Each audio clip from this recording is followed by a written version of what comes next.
can I conjure up a few new ones? I mean, can I startle an audience that's been on Angel Street, that's witnessed a prosecution, that's played the murder game, that's dialed in for murder? Lovely speech, lovely speech. Thank you for saving me for last. Well, actually, I was coming to Sleuth. I'm glad I stopped you. So am I. I don't know, I'm just so euphoric about all that's happening. You should be, you should be. Clifford, can I offer you a drink? Yes, ginger ale, please. Sure, Sydney. Scotch? No, I'll have ginger ale too. These aren't all from your place, are they? Oh, God, no, I haven't written that many. Those are souvenirs from friends, and I prowl the antique shops. Now there's a disease. Yeah, and a super excuse for not working. As you can see, I take very good care of my spiritual child, lock and key. I've got the original here, too. This isn't in a binder for the Xeroxing. Next one, never mind. Here we go. I've got the first draft here, too. You made more than one draft? No, I just made the one. I mean, I thought I'd be Xeroxing, you know, it's a mess, but I think you'd be able to decipher it if you'd like to see it. Yeah, of course I would. There's a couple pages. A couple more. Anything else? I mean... I've got the outline in here, which I departed from considerably. I made it the way you suggested, a page per scene loosely. Mm-hmm. And I've got some lines that I wrote down, never got to use.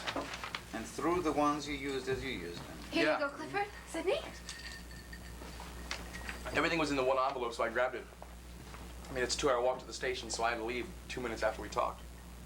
You walked for 2 hours? Yeah. I walk longer than that sometimes.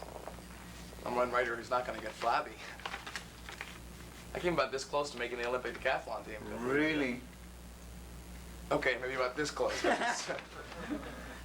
Well, I'll be very careful not to argue with you. You see, I am on the Olympic sloth team, gold medal, falls asleep any position. The death trap. Death trap. Death trap. And it'll be toasted with more than ginger ale someday, Clifford, if Sydney's right about it, and I am sure he is.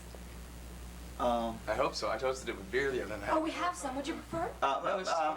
Honey, are you planning on staying here? Yes. Do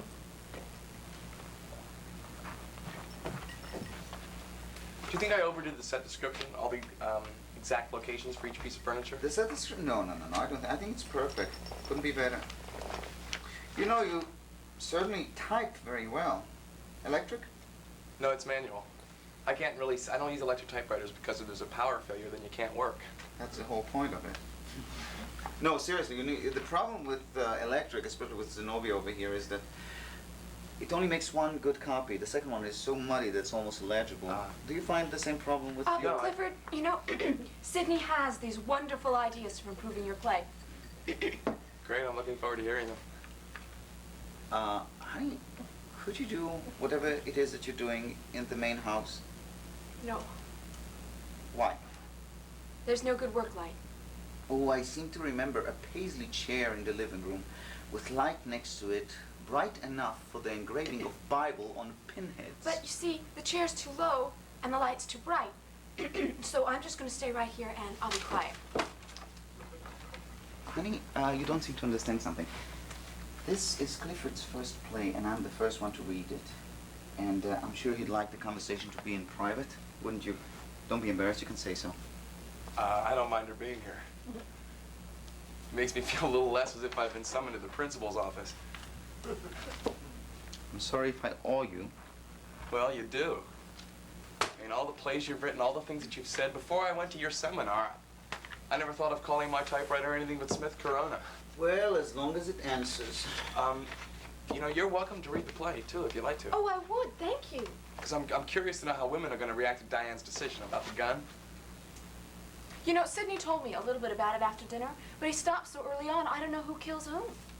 Good. You shouldn't. That was the problem with Murderous Child, I think, if you don't mind my saying so. I mean, from the opening curtain, it was so obvious that Dr. Mannheim was going to bash poor Teddy. I mean, the audience should suspect, yes, but they shouldn't be absolutely certain, should they? Doesn't that tend to diminish the suspense? Yeah, probably right. You know, I wish you had told me that you wanted Myra to read the play. Then I would have asked you to bring another copy, and then she could be reading while we have our little chat. I didn't know she'd be interested, and I don't have another copy anyway, so that takes care of that. You don't have another copy?